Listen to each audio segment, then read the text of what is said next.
Friends, இன்றைக்கி நம்ம வர்னிஸ் கிச்சனில் ஒரு சூப்பரான முட்டை பொரியல் தாங்க பார்க்க போகிறோம். வாங்க எப்படி செய்யலான்னு பார்க்கலாங்க. இப்போ ஒரு பேன் வச்சுக்கலாங்க. அதில் ஒரு 3 டீஸ்பூன் எண்ணெய் ஊற்றிக்கலாங்க.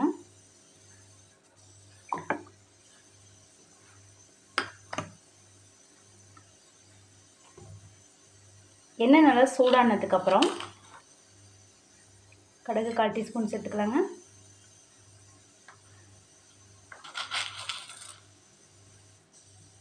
கடலைப்பருப்பு 1/4 டீஸ்பூன், 1 டீஸ்பூன் சேர்த்துக்கலாங்க.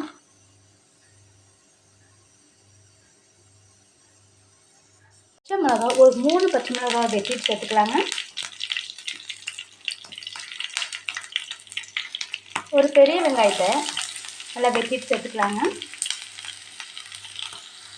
ஒரு கொத்து கருவேப்பிலை போட்டுக்கலாங்க. நல்லா மிக்ஸ் பண்ணிக்கலாங்க.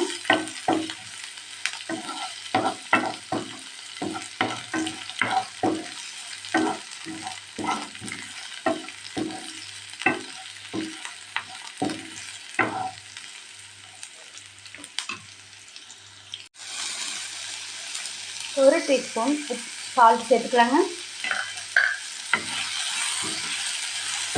நம்ம சால்ட்டு போட்டு வதக்கும் போது தக்காளி வெங்காயம் எல்லாம் கொஞ்சம் நல்லா சூப்பராகவும் வெந்துருங்க. நமக்கு நல்ல பொரியலுக்கு ஒரு நல்ல டேஸ்ட் கிடைக்குங்க.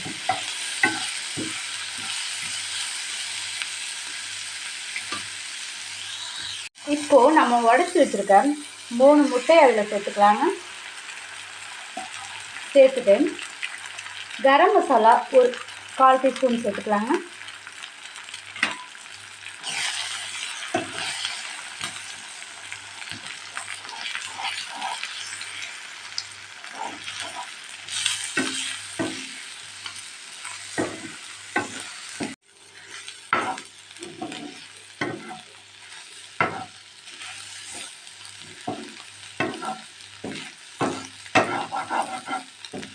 இப்போ நம்மளோட முட்டை பொரியல் சூப்பராக ரெடி ஆகிடுச்சுங்க.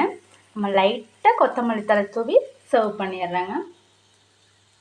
ஃப்ரெண்ட்ஸ், முட்டை பொரியல் பிடிச்சிருந்துச்சுன்னா வர்னிஸ் கிச்சனை சப்ஸ்கிரைப் பண்ணுங்கள், ஷேர் பண்ணுங்கள், லைக் பண்ணுங்கள், உங்கள் ஃப்ரெண்ட்ஸ்க்கும் ஷேர் பண்ணுங்கள். நீங்களும் இந்த முட்டை பொரியலை செஞ்சு பார்த்துட்டு எப்படி இருந்துச்சுன்னு கமெண்ட் பாக்ஸில் சொல்லுங்கள். சப்ஸ்கிரைப் பண்ணும்போது பக்கத்தில் உள்ள பெல் பட்டனையும் கிளிக் பண்ணிக்கோங்க. அப்போ தாங்க நான் போடுற எல்லா வீடியோ உங்களுக்கு உடனுக்குடனே கிடைக்குங்க. தேங்க்யூ ஃப்ரெண்ட்ஸ், தேங்க்யூ ஃபார் வாட்சிங்.